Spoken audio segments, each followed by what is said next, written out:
नमस्कार, मैं अंशुमान मिश्रा और आप देख रहे हैं द लिली न्यूज। 2024 लोकसभा चुनाव को लेकर नेताओं की एक दूसरे के प्रति प्रतिक्रिया देखने को मिल रही है।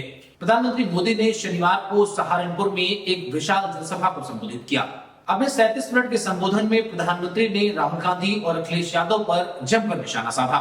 प्रधानमंत्री ने कहा कि यूपी के दो लड़कों की फ्लॉप फिल्म फिर से रिलीज हो गई है।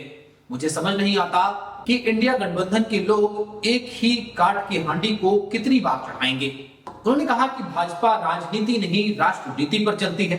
हम देश को झुकने नहीं देंगे। इंडी अलायंस कमीशन के लिए और मोदी मिशन के लिए काम करते हैं। इस दौरान पीएम मोदी ने बड़ी बात कही। प्रधानमंत्री ने कहा कि कांग्रेस पार्टी के घोषणा पत्र में मुस्लिम लीग की छाप देखने को मिल रही है। ये वो भारतीय राष्ट्रीय कांग्रेस नहीं रही जो आजादी के पहले हुआ करती थी। इसमें वामपंथ हावी हो गया है। आज देश एक स्वर से कह रहा है कि आजादी की लड़ाई लड़ने वाली कांग्रेस दशकों पहले खत्म हो गई है। आज जो कांग्रेस बची है उसके पास कोई नीति नहीं है। उन्होंने कहा कि कांग्रेस पार्टी ने अपना जो घोषणा पत्र जारी किया है वो जन आकांक्षाओं से कटा हुआ है। कांग्रेस के घोषणा पत्र में वही सोच झलक रही है जो देश के आंदोलन के समय मुस्लिम लीग की हुआ करती थी। कांग्रेस के घोषणा पत्र में मुस्लिम लीग और थोड़े हिस्से में वामपंथी हावी हो चुके हैं। इस दौरान प्रधानमंत्री ने समाजवादी पार्टी के द्वारा कई लोकसभा सीटों पर उम्मीदवार बदलने को लेकर भी खूब तंज किया।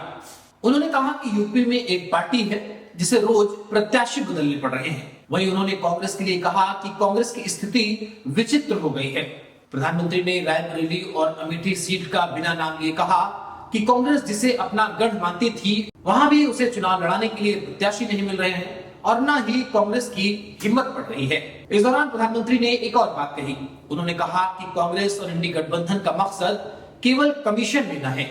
उन्होंने कहा कि मैं पहला चुनाव देख रहा हूं जिसमें विपक्ष चुनाव लड़कर जीत का दावा नहीं कर रहा है। वो ये कोशिश कर रहा है कि बीजेपी की सीटें कैसे कम की जाएं। प्रधानमंत्री ने कहा कि देश ने उनका काम 10 सालों तक देखा है और कांग्रेस कभी भी देश को आगे नहीं ले जा सकती।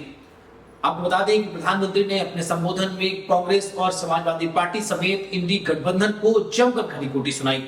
उन्होंने भ्रष्टाचार, तुष्टीकरण और कांग्रेस पार्टी के घोषणा पत्र समेत कई मुद्दों को लेकर विपक्ष को जमकर घेरा।